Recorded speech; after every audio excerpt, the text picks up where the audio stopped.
Everyone कैसे आप सब। आई होप आप सब बहुत ही अच्छे होंगे मेरे भाई। तो लास्ट वीडियो में हम लोगों ने जो है कि ये स्केलेबिलिटी की बात कर ली थी, ठीक है। हॉरिजॉन्टल और वर्टिकल स्केलिंग की बात कर ली थी हम लोगों ने, और मतलब कैसे हॉरिजॉन्टल और वर्टिकल स्केलिंग काम करती है, ठीक है। इसमें जो है हमारे सिस्टम डिजाइन की ये जो है कि प्लेलिस्ट चल रही है मेरे भाई, और इसमें जो है हम लोगों ने 2 लेक्चर्स खत्म कर चुके हैं। जैसे पहला जो है सिस्टम डिजाइन क्या है, एंड देन उसके बाद स्केलेबिलिटी है, and horizontal and vertical scalability. हाँ, जो है हमारी ये कंसिस्टेंट हैशिंग चल रही है, और इसमें जो है कि मैंने means just for the safe to save the time हम लोगों ने क्या किया, मतलब कि मैं आपको बता देता हूँ जस्ट ओवरव्यू। जैसे फॉर लेट्स सपोज हमारे पास क्या है, मल्टीपल यूजर्स हैं, ठीक है। और हर एक यूजर्स का क्या है, मतलब कि एक आईडीज है, ठीक है। आईडी है, जस्ट प्रॉब्लम मैं आपको समझा रहा हूँ, ठीक है। हमारे पास यूजर्स हैं, उनकी आईडी है, ठीक है। हमारे पास लेट्स सपोज एक फंक्शन है जो कि क्या यूजर्स की आईडी लेता है, एंड देन हमारे पास एक इनिशियली नंबर ऑफ सर्वर्स जो है हमारे पास 3 है, ठीक है। मैं टू द पॉइंट बात कर रहा हूँ, ठीक है। Just just for the better explanation. तो हमारे पास जैसे number of servers, let's suppose आप भूल जाओ कि ये जो है सर्वर अभी एग्जिस्ट कर रहा है, ठीक है।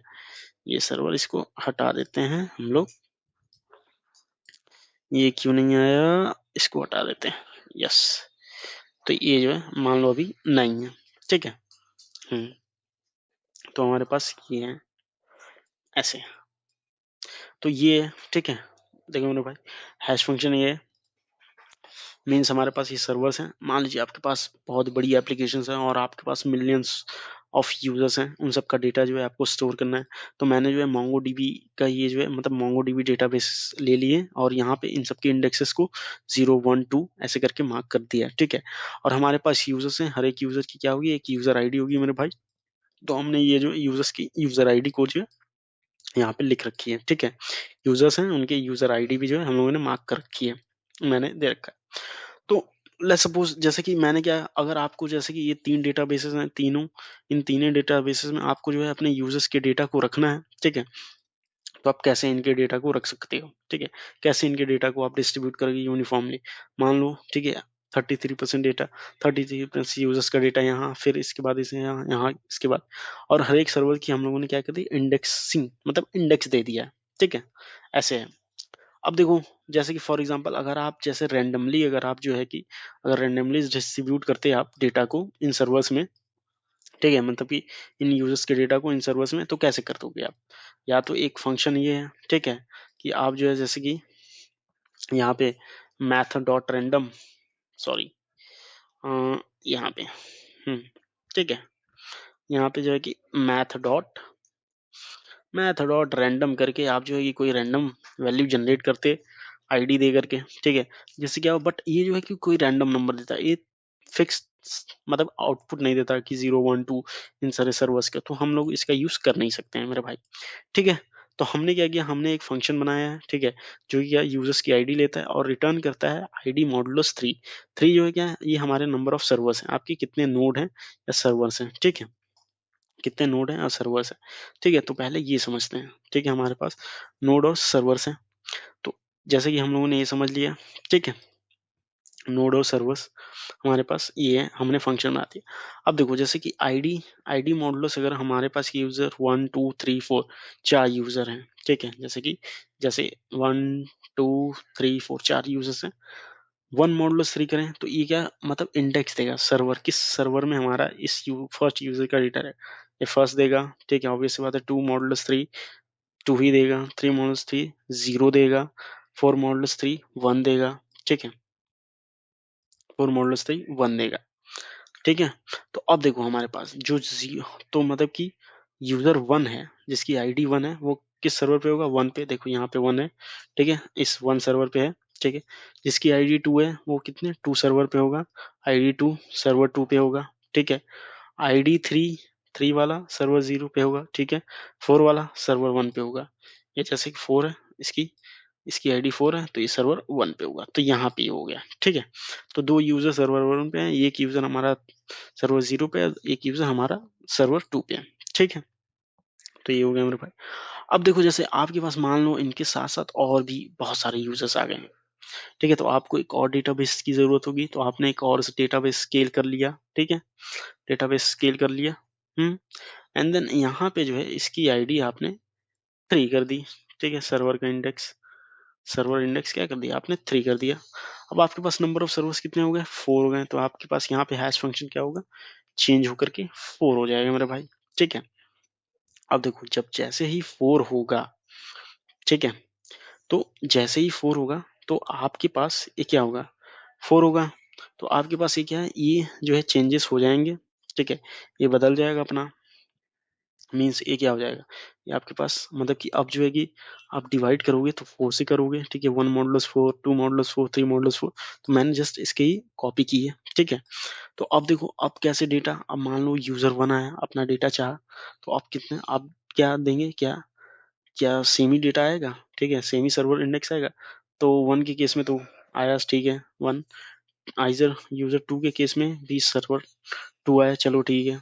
सर्वर, ये देखो यूजर आईडी 1 के केस में 1, 2 के केस में 2, 1 के 2 के 2, 3 के केस में 3 मॉडुलस 4, 3 आ गया। 3 के केस में यहाँ तो 3 का, यूजर 3 का डेटा सर्वर 0 पे है, लेकिन वो खोजेगा कहाँ पे, सर्वर 3 पे मेरे भाई। तो सर्वर 3 पे कोई डेटा है क्या, सर्वर 3 पे कोई डेटा नहीं है इस यूजर का, यूजर 3 का, ठीक है। ये इस यूजर 3 का, इस यूजर 3 का यहाँ पे ये खोजेगा, ठीक है, कि डेटा है क्या। तो कहेगा भाई डेटा तो है नहीं, मैंने इस रेट से दिया। अब देखो यूजर है यहाँ पे 0 इंडेक्स पे सर्वर पे, लेकिन ये खोज कहाँ रहा है, 3 पे, तो ये पॉसिबल नहीं है। तो इसी तरह से 404, अब 4 क्या है, सर्वर 4, फोर्थ कहाँ पे होगा, 0 पे है, ठीक है। लेकिन यहाँ पे क्या है, सर्वर 1 पे है, देखो यहाँ पे सर्वर 1 पे है, ठीक है। तो यहाँ पे क्या होगा, यहाँ पे भी इस यूजर का क्या होगा, डेटा का वो होगा, ठीक है, फोर्थ वाला मिलेगा नहीं इसको। तो ये मेरे भाई देखो इसे कहते हैं क्या, यूनिफॉर्म। ये जो है हैश फंक्शन किसे कहते हैं, मतलब कि ये फिक्स्ड पे, मतलब कि एक फिक्स्ड इनपुट पे एक फिक्स आउटपुट दे रहा था, ठीक है। ऑब्वियसली जब तक 3 था तब तक सही था, जैसे ही हमने सर्वर बढ़ाया तैसे ही क्या है, प्रॉब्लम जो है स्टार्ट हो गई, ठीक है। तो इसी प्रॉब्लम को सॉल्व करने के लिए मेरे भाई हमारे पास आती है कंसिस्टेंट हैशिंग। ओके, आइए, जीरो पे ढूंढा जा रहा है, नहीं है। तो ये क्या है, ये इशू है। जैसे ही आपने सर्वर बढ़ाया तो ये क्या हुआ, आपके पास ये इशू आ गए मेरे भाई, ठीक है, ये इशू आ गए। तो अब देखो, तो ये क्या है इशू, इसी इशू को सॉल्व करने के लिए, ठीक है। अब देखो ये जो है मतलब कि अब सेम आउटपुट तो मिल नहीं रहा है। इसी इशू को सॉल्व करने के लिए भाई हम लोग के पास क्या आते हैं, कॉन्सेप्ट आता है कंसिस्टेंट हैश का, ठीक है। कंसिस्टेंट हैशिंग का आता है कॉन्सेप्ट, कंसिस्टेंट हैशिंग। तो इसमें क्या करते हैं, कुछ नहीं, हम लोग सिंपल सी बात क्या करेंगे, हमारा जो है सिंपल सी बात, हम लोग जो है इन सर्वर्स को एक रिंग के फॉर्म में, यार हम्म, हो जाओ भाई सही, यस, थोड़ा सा बड़ा, रिंग के फॉर्म में इसको क्या करना, इसको वाइट कर लेते हैं, यस। बैकग्राउंड वाइट नहीं करना था यार, यस। हम्म, फिर से गलत, हाँ ठीक है, चलिए मेरे भाई ऐसे, ठीक है। तो यहाँ पे तो हम लोग क्या करेंगे, हमारे पास मान लीजिए कोई हैश फंक्शन यहाँ पे है, ठीक है। मान लीजिए सेम हैश फंक्शन होगा, हैश मतलब कोई हैश फंक्शन होगा, हैश फंक्शन, ठीक है, हैश फंक्शन होगा, वही फंक्शन नहीं होगा। हैश फंक्शन क्या होगा, यहाँ पे जैसे कि सर्वर की पोजीशन, ठीक है, आपके पास जो सर्वर्स हैं हमारा, मान लो यहाँ पे जो है कि मतलब हम जो है कौन से सर्वर यूज करें, ठीक है, माई सीक्वल है यहाँ पे, सीक्वल डेटाबेस नहीं, माई सीक्वल, यस। चलिए मान लीजिए हमारे पास एक माई सीक्वल डेटाबेस है, ठीक है, हमारे पास मोंगोडीबी माई सीक्वल डेटाबेस है यहाँ पे, ठीक है। यहाँ पे माई सीक्वल है, यहाँ पे जैसे मान लीजिए जैसे ये हैश फंक्शन है, ठीक है। ये हैश फंक्शन में मान लीजिए कुछ जो है कि जो वैल्यू रिटर्न करता है वो 1 to 12 रिटर्न करता है, जस्ट फॉर द एग्जांपल, ठीक है। ये हैश फंक्शन क्या था, 1 to 12 रिटर्न करता है। अगर मैं यहाँ पे देखूं, ठीक है, अगर आप यहाँ पे हम्म, यहाँ पे लिख नहीं रहा यार, यहाँ पे मान लीजिए अगर 12 हो जाए, ठीक है, 12, यहाँ पे ऐसे कहते हैं 12 1 मीन्स ऐसे कुछ 1, ये 2 हो जाएगा, ऐसे मान लीजिए, ऐसे ये 3, ये 3 कंट्रोल डी ऐसा कुछ ऐसे कर देंगे तो ये 3 हो जाएगा कुछ ऐसा। मतलब मेरा मतलब ये है मेरे भाई कि हम लोग जो एक क्लॉक वाइज में अगर मान लो 1 to 12 तो हमारे सर्वर का हैश मतलब कि ये क्या ऐसे, जैसे मान लो यहाँ पे डी करते हैं तो ये आ जाएगा 4, ठीक है, फिर डी करते हैं ये आ जाएगा 5, ठीक है 5, एंड देन यहाँ पे डी करते हैं ये आ जाएगा 6, ठीक है भाई 6। तो कुछ इस तरीके से मान लो आप यहाँ पे आ जाता है डी करने पे यहाँ पे आ जाता है, मान लो यहाँ पे मैं पूरी क्लॉक नहीं बनाऊंगा 9, यहाँ पे मान लो आ जाता है, ठीक है यहाँ मान लो आ जाता है 10, ठीक है यहाँ पे आ जाता है 10। तो कुछ इस तरीके से मान लो यहाँ पे मैंने दे दिया एक 7, ठीक है यहाँ पे 7, ठीक है। तो कुछ मान लो आप इस तरह से है। तो हमारे सर्वर की पोजीशन मान लो हमारे सर्वर का है, इसका कोई क्या होगा आईपी होगा, ठीक है आईपी होगा। तो इस हैश फंक्शन में डालें तो यहाँ पे हमने यहाँ पे उसने हैश दे दिया कि 10, यहाँ पे 10 पे स्टोर किए, ठीक है। फिर एक और सर्वर होगा मान लो ये, फिर इसको मैंने डाला यहाँ पे इसने दे दिया मान लो 4 पे। फिर एक और सर्वर होगा इसमें हैश फंक्शन बना उसने क्या दिया से मान लो 1 दे दिया, ठीक है। तो अब देखो मेरे भाई, ठीक है ये तीनों जो है हमारे पास ये डेटाबेसेस हैं, इनको हैश फंक्शन में डाला। अब सेम, अब मान लो आपके पास कोई इसी इसी हैश फंक्शन का यूज करेंगे। मान लीजिए कोई यूजर है, ठीक है यूजर है, यूजर मान लीजिए आपके पास ये यूजर है, ठीक है यूजर है, इसकी कोई यूजर आईडी होगी, ठीक है इसकी कोई क्या होगी यूजर आईडी होगी।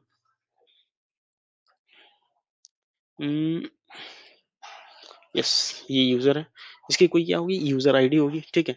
अब इस आईडी को हमने हैश फंक्शन डाला यहाँ पे, इसने क्या दे दिया मान लो यहाँ पे जो है हमारी डेटा स्टोर होती है, ठीक है इसकी यूजर आईडी कितनी होगी मान लो इसकी यूजर आईडी होगी, हैश फंक्शन डाला इसने दे दिया कितना, इसने दे दिया 2, ठीक है। अब देखो 2 के पास तो कोई डेटाबेस है नहीं, ठीक है 2 के पास तो कोई डेटाबेस है नहीं मेरे भाई। तो यहाँ पे क्या होगा इसके नियरेस्ट जो होगा, ठीक है इसके जो नियरेस्ट होगा क्लॉकवाइज डायरेक्शन में, ठीक है किस डायरेक्शन में क्लॉकवाइज, ठीक है भाई क्लॉकवाइज, क्लॉकवाइज डायरेक्शन में जो होगा क्लॉकवाइज डायरेक्शन में ये क्या होगा ये स्टोर कर देगा। तो यहाँ पे क्या होगा यहाँ पे हमारे पास ये जो है इस यूजर को यहाँ पे स्टोर कर देगा क्लॉकवाइज डायरेक्शन में यहाँ पे। फिर जो है कोई यूजर आया, ठीक है कोई यूजर आया इसने हैश फंक्शन डाला, फिर जो है यहाँ पे मान लो लेट से इसने 9 दे दिया, ठीक है अब जो है इसकी क्लॉकवाइज डायरेक्शन में ये क्या यहाँ पे स्टोर हो गया। फिर एक और यूजर आया, ठीक है लेट से इसने क्या दिया इसने 12 दे दिया, 12 क्लॉकवाइज डायरेक्शन में कौन सा है ये, तो यहाँ पे आ गया, ठीक है। तो कुछ इस तरीके से हम लोग क्या करेंगे क्लॉकवाइज डायरेक्शन में मतलब हमारे यूजर्स का डेटा जाता है, ठीक है। फॉर एग्जांपल मान लो फिर कोई और एक यूजर आ गया, ठीक है जिसने मतलब कि हैश फंक्शन डाला उसकी वैल्यू होगी 6। अब क्लॉकवाइज डायरेक्शन में कौन सा है मेरे भाई क्लॉकवाइज डायरेक्शन में ये ए वाला सर्वर है, तो क्लॉकवाइज डायरेक्शन में जाएगा ये यहाँ पे क्या स्टोर हो जाएगा। अब जैसे लेट्स से अब आपको एक और सर्वर ऐड करना है, लेट्स से मैंने जैसे बताया कि आपको एक और सर्वर ऐड करना है, ठीक है मान लीजिए आप यहाँ पे हैं, ठीक है यहाँ पे हैं। अब देखो अब जैसे कि एक सर्वर मैंने 7 पे ऐड कर दिया, लेट्स सपोज एक सर्वर 7 पे ऐड कर दिया। तो अब देखो ठीक है तो 7 पे, तो अब जो है जैसे जो डेटा है मतलब कि अब जो डेटा क्लॉकवाइज डायरेक्शन में, तो ये क्या करेगा जब भी कोई यूजर का डेटा आएगा, जैसे कि ये वाला एक यूजर का डेटा कितना आया था 6 आया था, ठीक है ये क्या आया था ये डेटा जो है यहाँ पे था, ठीक है इसका हैश फंक्शन 6 आया था, ये स्टोर होना चाहिए था यहाँ, ठीक है इस सर्वर में। बट ये जो है क्लॉकवाइज डायरेक्शन में कहाँ चला गया, इस सर्वर था नहीं तो यहाँ चला गया, ठीक है यहाँ चला गया। बट अब सर्वर यहाँ है तो ये क्या करेगा क्लॉकवाइज डायरेक्शन में आएगा, यहाँ देखेगा तो सर्वर नहीं। तो हम लोग क्या करेंगे हमारे पास क्या होगा, तो मिनिमल डेटा का जो है यहाँ पे देखो यहाँ पे जैसे जिसकी हैश वैल्यू जैसे कि यहाँ पे जैसे इस सर्वर से इस सर्वर के बीच में जैसे कितने हैश हैश वैल्यू है 5 6 7, जिस जिसकी वैल्यू 5 6 7 है, ठीक है जैसे कि इसकी वैल्यू या इस यूजर की वैल्यू 6 आई थी, तो यहाँ से क्या करेंगे हम लोग इस यूजर को उठाएंगे, इसको यहाँ पे मिनिमल डिस्ट्रीब्यूट कर देंगे, ठीक है मतलब कि यहाँ पे जैसे कि मान लो यहाँ पे कोई यूजर होगा जिसकी मान लो यहाँ पे कोई यूजर होगा, मीन्स इसी में, मतलब कि यहाँ पे कोई और एक यूजर होगा, इसकी वैल्यू 5 होगी जो यहाँ स्टोर होगा। फिर क्या करेंगे हम लोग, तो मिनिमल क्या करेंगे, मिनिमल यहाँ से क्या, सिर्फ 2 ही जो है यूजर्स का डेटा यहाँ पे लिया गया। तो इस वजह से मेरे भाई कंसिस्टेंट हैशिंग क्या करती है, सिर्फ बहुत ही कम डेटा का जो है कि मतलब कि क्या हुआ, एक्सचेंज हुआ। ठीक है, ऑब्वियस बात है, यहाँ से कितने 2 ही यूजर्स का तो डेटा आया अपने पास। ठीक है, 2 ही यूजर्स का तो डेटा आया मेरे भाई, और कितने आया बस। तो इस वजह से क्या है, कंसिस्टेंट हैशिंग।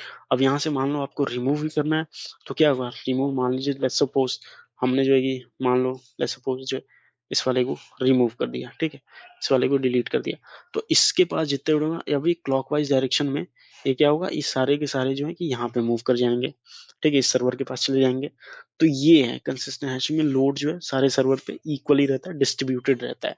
ठीक है, तो ये जो है ये क्या करेगा, हमारे सर्वर को क्या कहता है, कंसिस्टेंट रखता है। इससे जो है हमारा मीन्स मेरे भाई, मतलब डिस्ट्रीब्यूशन इक्वल होता है। ठीक है, और सही होता है, स्केलेबिलिटी के लिए अच्छी होती है ये।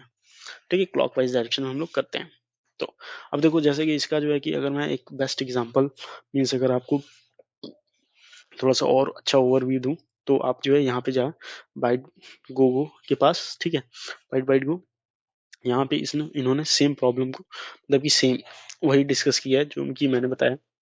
तो यहाँ पे अगर ब्लॉग आपको पढ़ने की इच्छा होगी, तो आप प्लीज़ यहाँ पे आके ये सारी चीज़ें देखिए, कर सकते हैं। हैशिंग, हैश सर्वर, हैश की, ये सारे कीज, मतलब कि केस के अकॉर्डिंग जो है कि इन्होंने ऐसे सेपरेट किया है। ठीक है,